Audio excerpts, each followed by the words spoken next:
Dios les bendiga, es un privilegio poder estar una vez más en este momento, aprovechándolo bien, compartiendo la palabra de Dios, reflexionando en ella y sobre todo sabiendo que Dios nos habla por este medio. El día de hoy quiero llamar su atención, queridos hermanos, al Evangelio de Mateo, el Evangelio según San Mateo, capítulo número 21.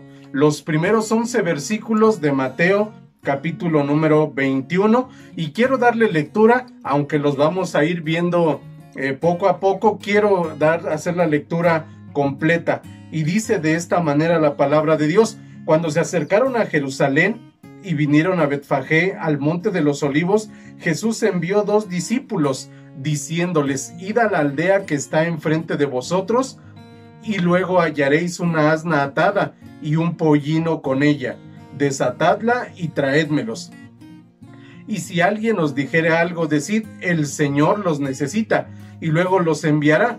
Todo esto aconteció para que se cumpliese lo dicho por el profeta cuando dijo: decid a la hija de Sión, he aquí tu rey viene a ti, manso y sentado sobre una asna, sobre un pollino, hijo de animal de carga. Y los discípulos fueron e hicieron como Jesús les mandó, y trajeron el asna y el pollino, y pusieron sobre ellos sus mantos, y él se sentó encima. Y la multitud, que era muy numerosa, tendía sus mantos en el camino, y otros cortaban ramas de los árboles y las tendían en el camino. Y la gente que iba delante y la que iba detrás aclamaba diciendo: Hosana al Hijo de David, bendito el que viene en el nombre del Señor, Hosana en las alturas. Cuando entró él en Jerusalén, toda la ciudad se conmovió diciendo: ¿quién es este? Y la gente decía: este es Jesús, el profeta de Nazaret de Galilea. Y el día de hoy tenemos un tema para este pasaje, y el tema es: enfócate bien. Enfócate bien.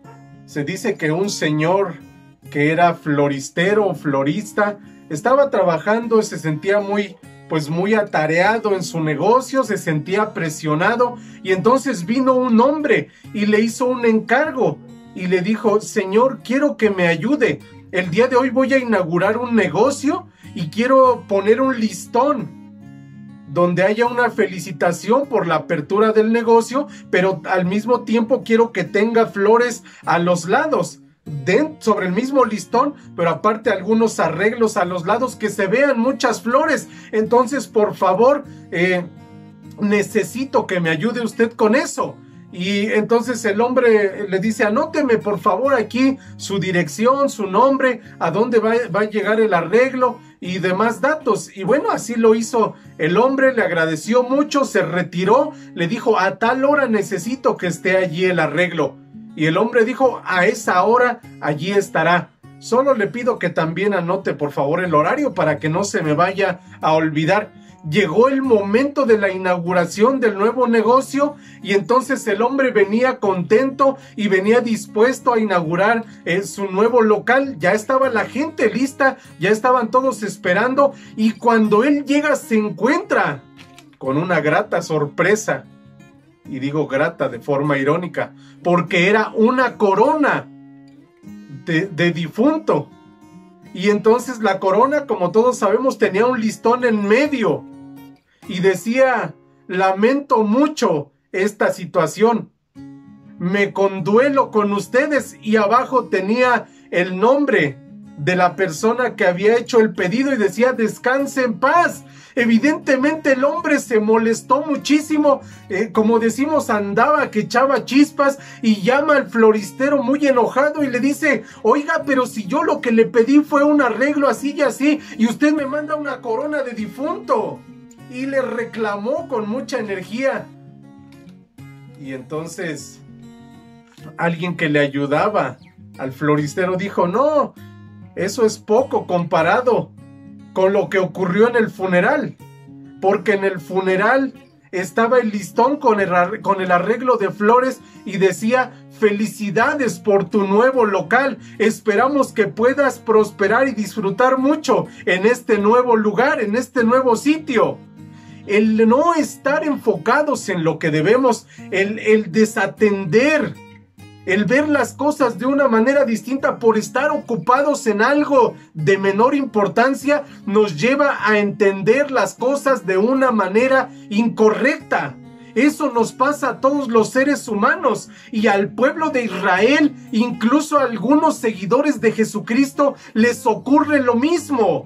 Parece que no están enfocados en lo que el Señor Jesús, o parece que no estamos enfocados en lo que Dios quiere que estemos enfocados. Enfócate bien. Y es lo que el Señor Jesús está haciendo con el pueblo de Israel, pero específicamente también con sus seguidores en el pasaje que estamos a punto de reflexionar, de meditar. Es el conocido Domingo de Ramos.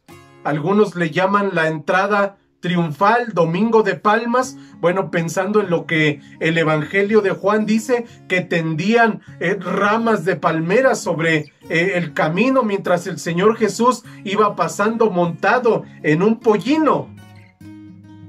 Y entonces hay algunos aspectos que quiero considerar respecto al pasaje y comenzamos con la lectura. Mateo 21 del 1 al 3, lo quiero leer nuevamente. Bueno, vamos a leer en 3 secciones todo el pasaje nuevamente. Mateo 21 del 1 al 11, y dicen los primeros 3 versículos: cuando se acercaron a Jerusalén y vinieron a Betfagé, al monte de los olivos, Jesús envió 2 discípulos diciéndoles: id a la aldea que está enfrente de vosotros y luego hallaréis una asna atada y un pollino con ella, desatadla y traédmelos. Y si alguien os dijere algo, decid: el Señor los necesita, y luego los enviará. Entonces, cuando el Señor Jesús le está diciendo al pueblo, a la gente y a los discípulos: enfóquense bien o enfócate bien, está diciendo que se enfoquen, pero Él pone los medios para que la gente se pueda enfocar. Así que el mensaje fue para ellos, pero también es para mí el día de hoy. También es para ti el día de hoy el mensaje. Enfócate bien. Número 1, mediante una provisión sencilla. Dios a través, o bueno, el Señor Jesús, mejor dicho, a través de sus discípulos, está haciendo que la gente se enfoque bien y está mostrando cuál es el camino correcto para entender lo que Jesús quiere que la gente entienda. Y yo pregunto, ¿qué es lo que Jesús quiere que la gente entienda? Que Él es el Mesías prometido, que Él es el verdadero rey, que Él es el rey que está sobre el gobierno de Judea y de Galilea, que Él es el nuevo rey, el verdadero rey, que está incluso sobre el emperador romano que en ese turno estaba. Él es mayor que César. Él es mayor que cualquier rey terrenal. Él es el Mesías esperado por Israel. Él es el nuevo libertador. Repito, Él es el verdadero rey y los quiere enfocar en eso.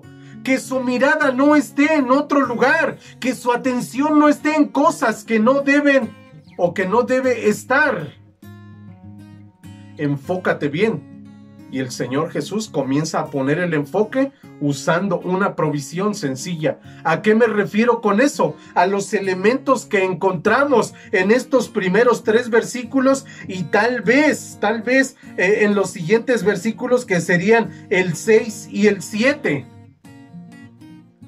Y entonces están en la última semana, algunos le llaman la semana de la pasión, la última semana de Jesús. Él sabe que se está acercando a ese momento, llega a Jerusalén. Los evangelios sinópticos no registran esas visitas constantes de Jesús a Jerusalén. De hecho, no lo hacen, en su relato no ponen ni una visita previa.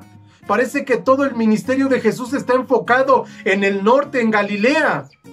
Aunque Juan sí registra ciertas visitas del Señor Jesús a las fiestas en Jerusalén. El punto principal aquí es que todos los evangelios en este punto se ponen de acuerdo.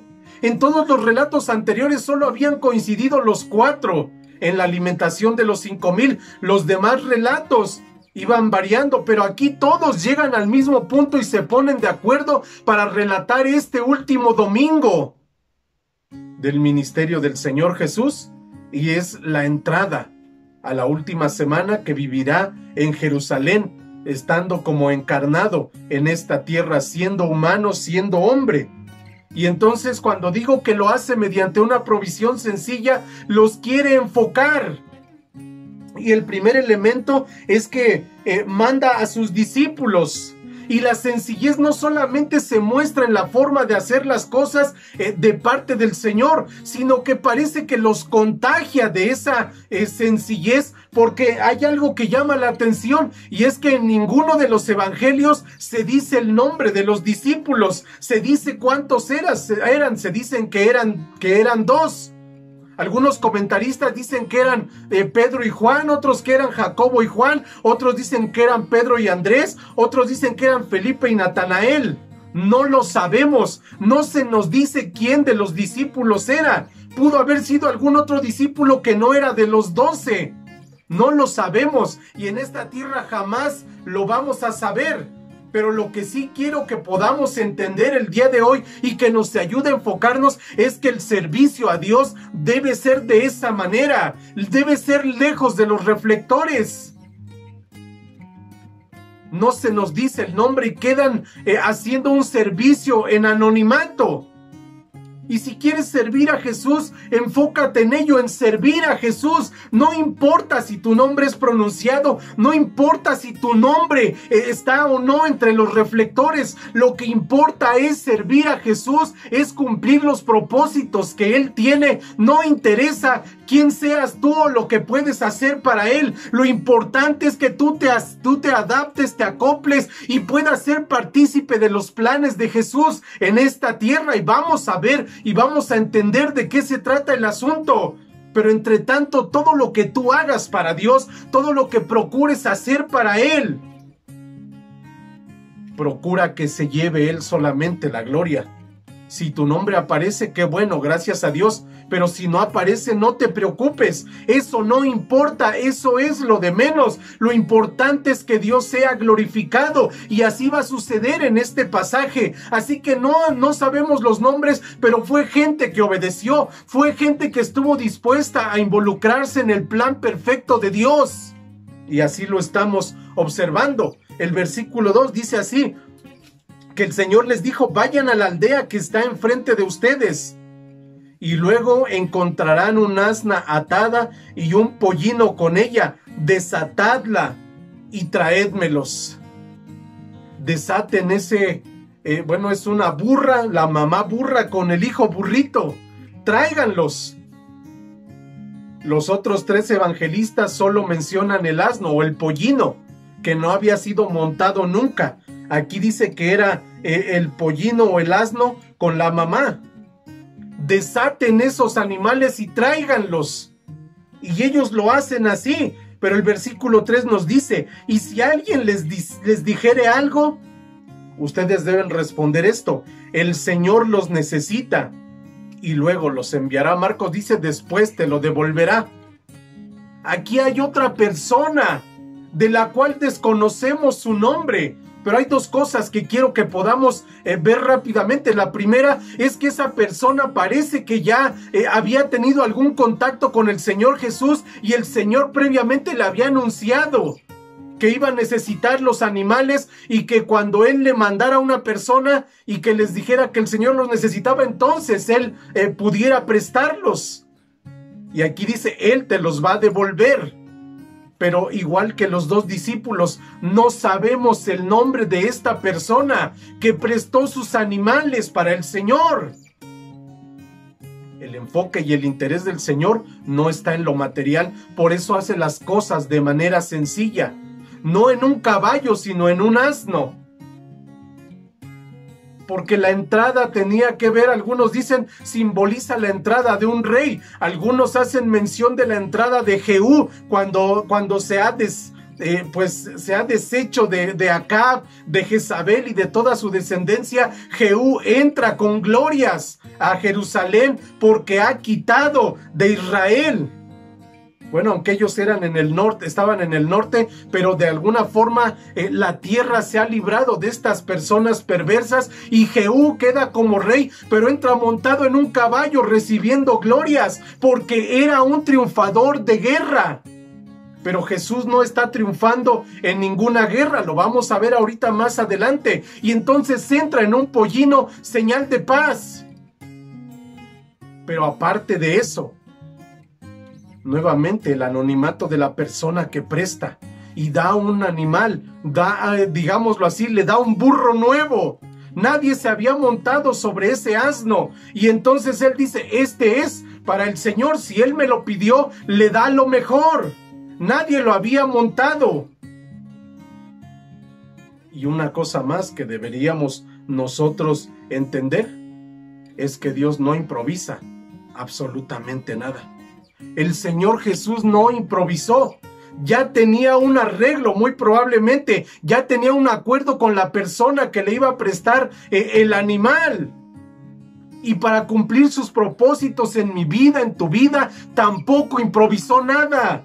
Pablo en su carta a los Efesios dice que Él nos escogió antes de la fundación del mundo. Cuando llama a Jeremías al ministerio profético, le dice, antes de que tú nacieras desde el vientre de tu madre, yo te santifiqué, te aparté, te escogí y te di como profeta a las naciones. Y si contextualizamos todo esto, podemos entender que Dios es un Dios que jamás improvisa. El plan ya está hecho, el plan ya está trazado. Él escogió redimir a la humanidad antes de que la humanidad existiera. Y estamos en el momento cumbre, donde está llegando el tiempo de que se cumpla la redención de esta humanidad, que va a afectar para bien a todos.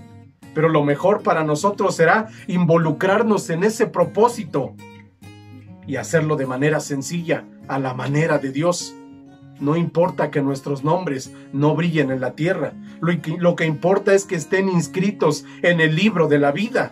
Eso es lo realmente importante. Si aquí no te reconocen, no te preocupes. Si aquí tu nombre no es mencionado muchas veces, no te preocupes. Eso es lo de menos. Lo importante es servir a Dios para que se cumplan sus propósitos. Es un honor, es un privilegio ser parte del plan de Dios. Es un honor y un privilegio que yo pueda servir al Señor con todo mi corazón, con lo mejor que tengo, y que Él sea glorificado.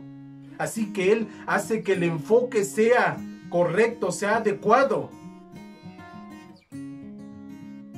mediante una provisión sencilla. El versículo 4 dice así: todo esto aconteció para que se cumpliese lo dicho por el profeta cuando dijo: decid a la hija de Sión, he aquí tu rey viene a ti, manso y sentado sobre una asna, sobre un pollino, hijo de animal de carga. Versículos 4 y 5. Y esto es un paréntesis que hace Mateo. Los otros tres evangelistas no citan de una manera tan clara la profecía que se está cumpliendo. Pero Mateo casi hace una transcripción de los versículos Zacarías 9, 9 y 10.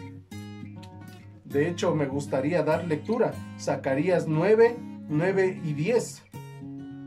Alégrate mucho, hija de Sión. Da voces de júbilo, hija de Jerusalén.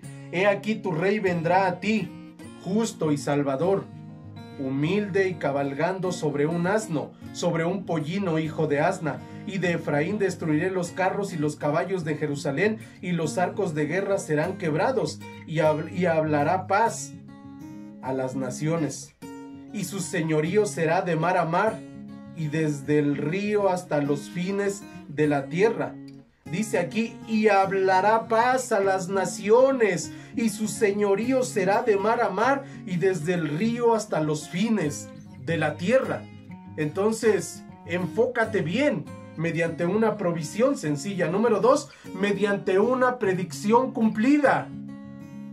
El Señor enfoca a ellos y les dice, el plan de Dios es sencillo, solamente que se sale de las formas que ustedes están imaginando, pero se va a cumplir. Y luego dice, mediante una predicción cumplida. Mateo es el que mayor interés tiene en decirle a la comunidad judía que Jesús es el Mesías, y lo quiere demostrar mediante los pasajes cumplidos.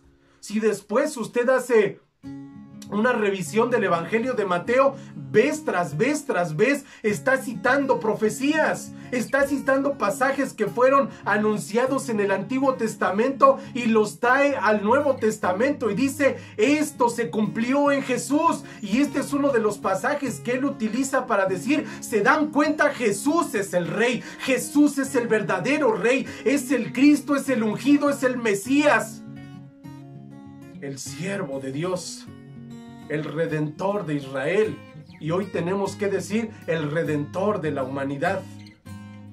Entonces, enfócate bien, les dice el Señor a ellos y nos dice a nosotros, mediante una predicción cumplida. Se cumple la palabra, y entonces dile a la hija de Sión, he aquí, tu Rey viene a ti. La hija de Jerusalén, bueno, mejor dicho, la hija de Sión, sí se refiere a Jerusalén, abarca toda la nación de Israel, tanto el norte como el sur, pero aquí es representada en Jerusalén, pero el día de hoy también se aplica a nosotros, y dice, he aquí, tu Rey viene a ti, manso y sentado sobre una asna, sobre un pollino, hijo de animal de carga. Se cumple la profecía. Ha llegado el momento de que la humanidad sea redimida. Y entonces Mateo se encarga de citar a Zacarías y dice, el Rey llegó manso y sentado sobre una asna. Ahora, voy al punto que había mencionado hace rato. Una entrada sobre un caballo tenía que ver con una persona que era triunfante. De ahí el título entrada triunfal al pasaje. Muchos le han llamado así, la entrada triunfal, aunque es un tanto paradójico porque este es el comienzo del fracaso humano. Humanamente, la pasión o la semana final del Señor Jesús, humanamente, repito, viene a ser una especie de fracaso. Porque lo que consigue después de esto es que los fariseos, los judíos y el Sanedrín se ensañen más contra él y terminen matándolo en la cruz. Y es paradójico, repito, porque en ese fracaso es que surge la victoria del Señor. En la debilidad siempre se manifiesta el poderío de Dios. Y eso es lo que ellos no sabían, pero se está cumpliendo aquí. El punto es, la profecía se cumple y Mateo se encarga de gritarnos y de decir, Él es el que tanto esperaba Israel. Él es el Rey de paz. Pero al entrar en el asno, al entrar en el burrito, en el pollino, como usted le quiera decir, eso era una señal de paz. Es decir, no era un guerrero que venía triunfante de la batalla. Era un rey que venía en son de paz. Y por eso lo dice así, o Mateo lo parafrasea o lo transcribe de esta manera, he aquí tu rey viene a ti manso y sentado sobre un asna, hijo de animal de carga, el Rey de paz, el Rey que va a traer bendición y reconciliación. Había un malentendido.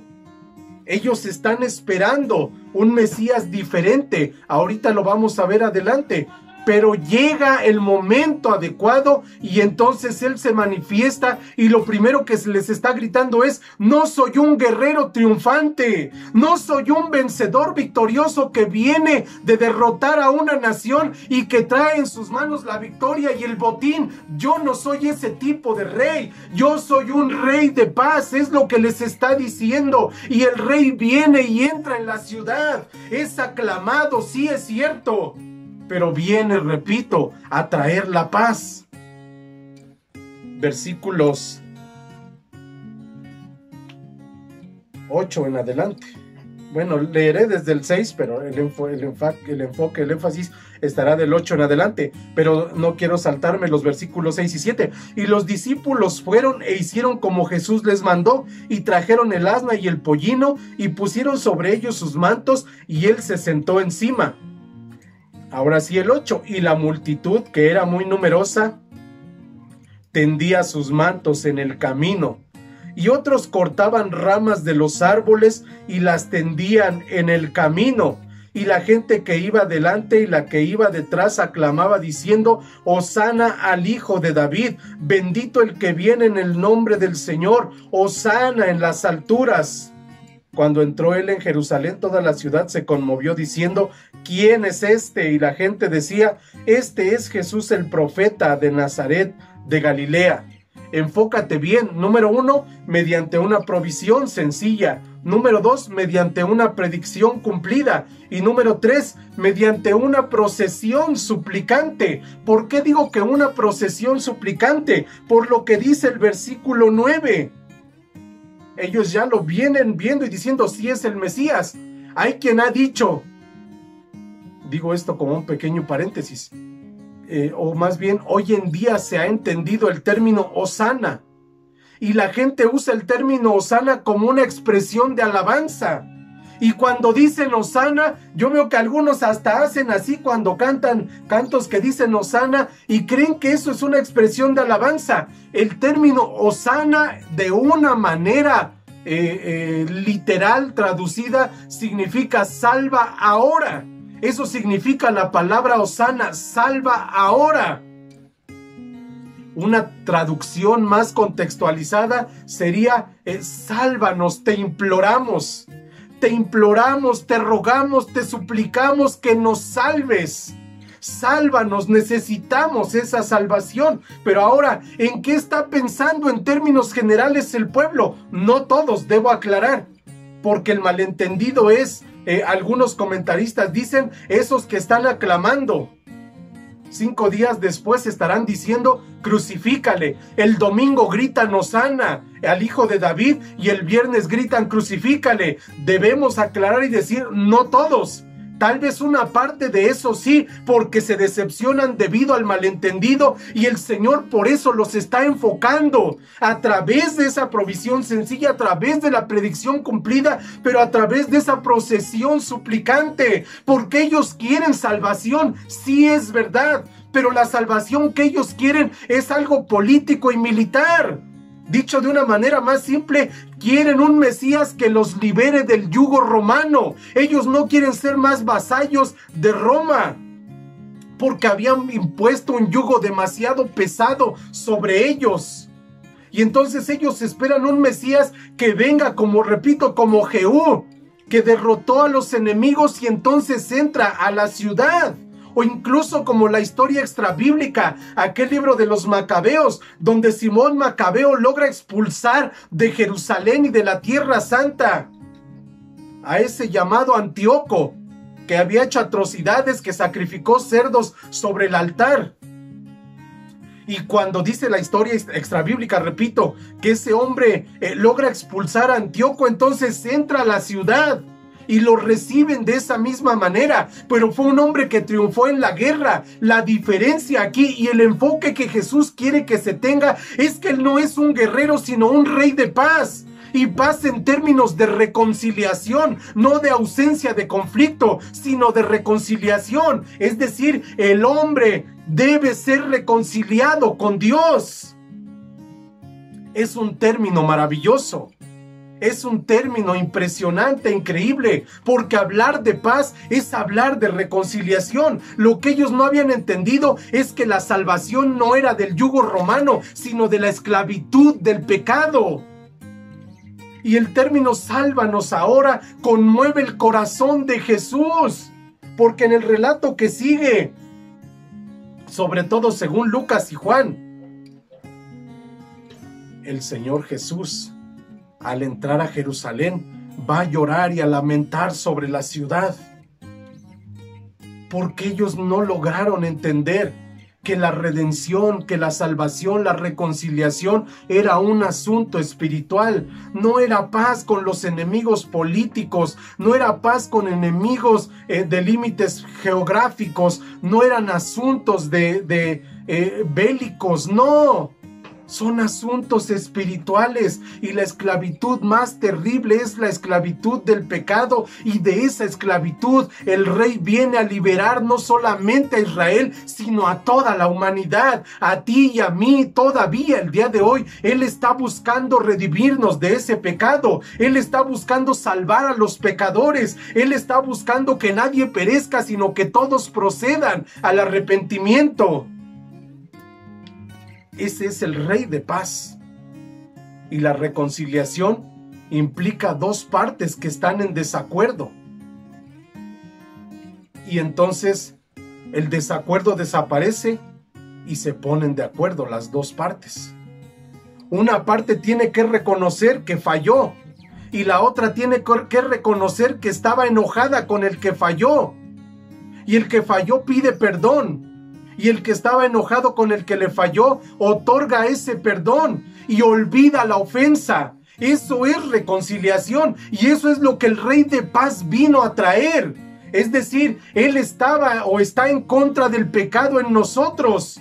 Cuando tú y yo reconocemos que hemos pecado, que hemos fallado, que nuestra vida delante de Él no tiene otra cosa que merecer más que la muerte, porque la paga del pecado es muerte, por cuanto todos pecaron y están destituidos de la gloria de Dios, entonces nosotros venimos a Él reconociendo la ofensa, sabiendo que no hay esperanza para nosotros fuera de Él, solamente en Jesucristo. Entonces Él, mediante Jesucristo en la cruz, perdona y olvida la ofensa.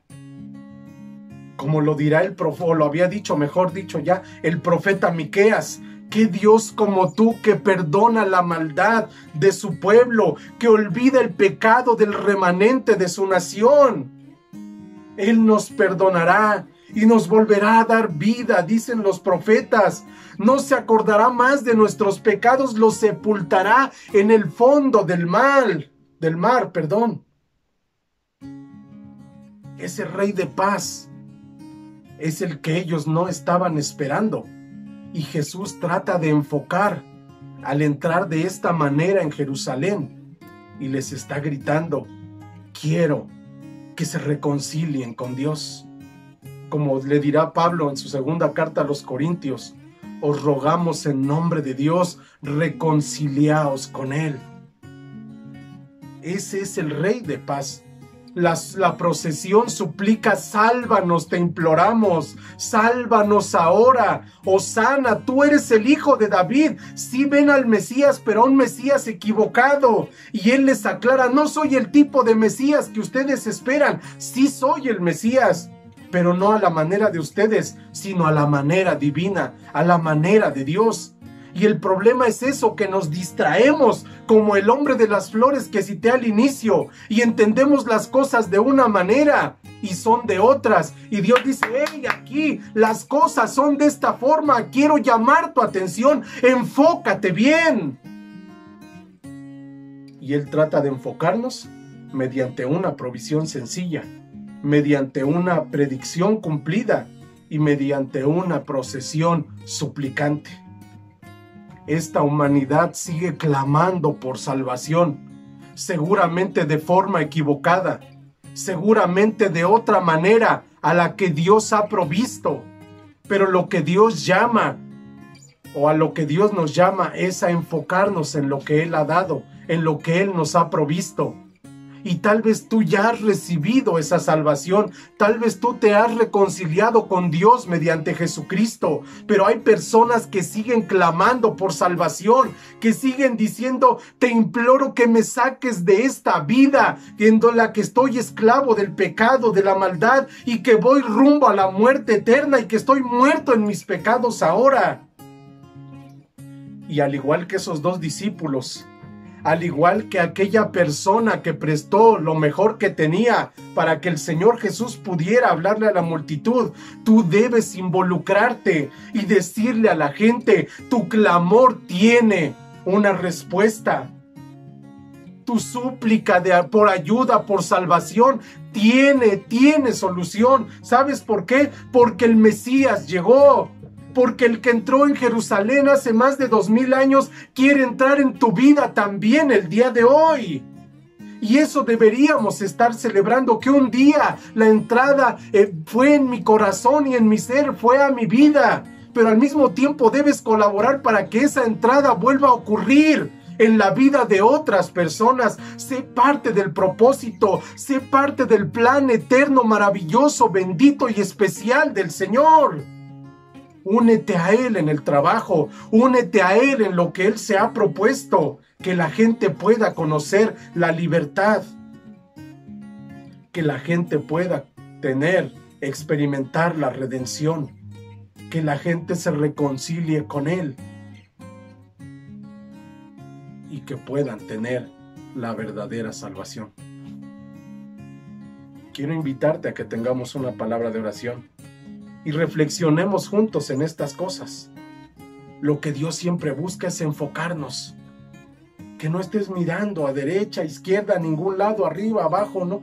Que lo miremos a Él. Que nos integremos a su plan perfecto y que seamos colaboradores, habiendo entendido lo que Él quiere hacer, pero uniéndonos a lo que Él sigue haciendo. Tengamos una palabra de oración. Padre, gracias por permitirnos recordar este momento, este episodio, pero gracias más que por este episodio, porque un día se hizo realidad en algunos de nosotros. Tal vez no en todos aún, pero en muchos ha sido una realidad. Esa entrada, semejante a la de Jerusalén, del Rey de Paz, un día ocurrió en nuestro corazón, Señor. Un día entraste a reconciliarnos con el Padre mediante el sacrificio de Jesucristo. Señor, muchas gracias por eso. Gracias Dios eterno, porque podemos recordar, pero al mismo tiempo podemos contribuir y colaborar.